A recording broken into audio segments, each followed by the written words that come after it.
political analyst Brian Sobel.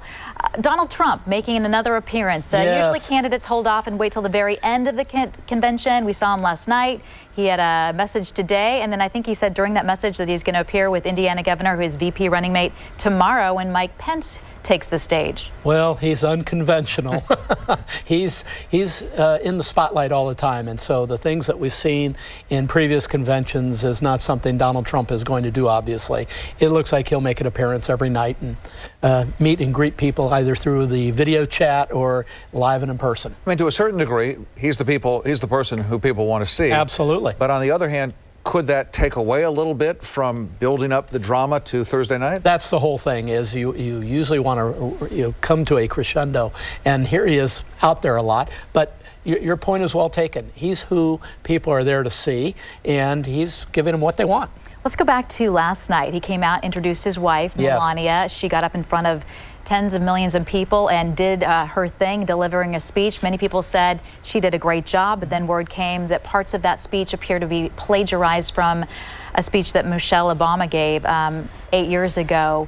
Why do you think the campaign didn't just come out and say, hey, look, we made a mistake? Well, worse, they came out over and again with different explanations.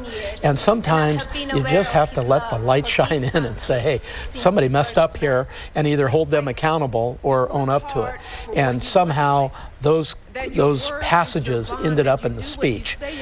To her credit, she gave a good speech last night. It's unfortunate that some of the words and the phrases came from another speech. There's just no excuse for that. Do you think we can read anything into this in terms of what a Donald Trump administration would be like as to how they handle a problem? Here they are kind of circling the wagons as opposed to just coming out and saying, you know what, we made a mistake. Well, a lot of the criticism that accrues to Hillary Clinton right now is just say it.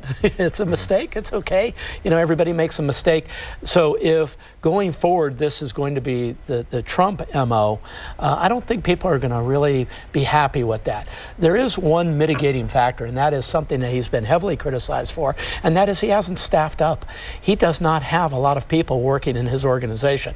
It's true that if he were elected president, there would be a lot of people throughout government that would help with these kinds of things, including speechwriters in the White House. Do you think we could see that change in the coming months as we get closer to Election Day? I think you may see the change on Thursday night with his speech. He has to begin to pivot to become a presidential-like person, and the rhetoric has to be set aside in favor of looking presidential. We're going to talk to you more about what we can expect tonight, what you're looking for. We'll see you again at 6:30. Absolutely. Brian, thank you. Donald Trump Jr. promised that the campaign will put New York State into play in the general election. Joining us now is our political expert, Brian Sobel. Donald Trump, now the Republican nominee for president. Yes. Who would have thought?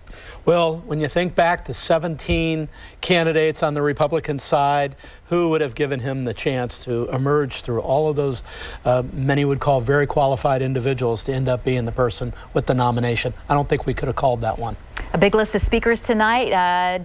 Speaker of the House, Paul Ryan, was the latest to take to the stage. I know you've been following some of what he had to say. Your thoughts? Well, it's a unity speech. It's, you know, our party is the party for the future.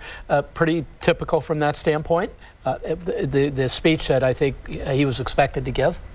And Paul Ryan does a good job on those things, and you know, has a lot to say. He had to walk a fine line because he and Donald Trump earlier had distance between them. They've come together, and so I wonder if he's doing a good job. Is he connecting with voters and bringing the party together as far as efforts to unite? Well, I think Paul Ryan is charismatic, and so this is his crowd, and so yes, his message is unity, moving forward behind Donald Trump, and I think he's delivering that well.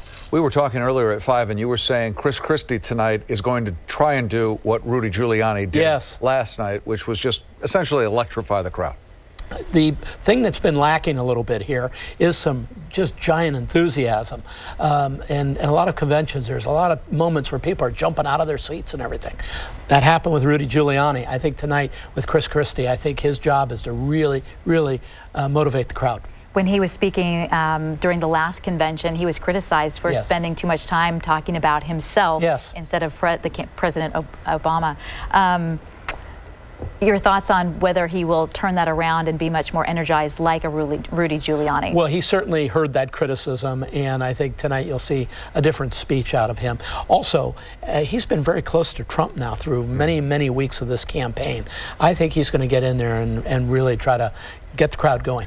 What do you expect to see from Donald Trump Jr. and his daughter Tiffany? I think you're going to hear a family story. A story about a father that's generous, a good man, those sorts of things.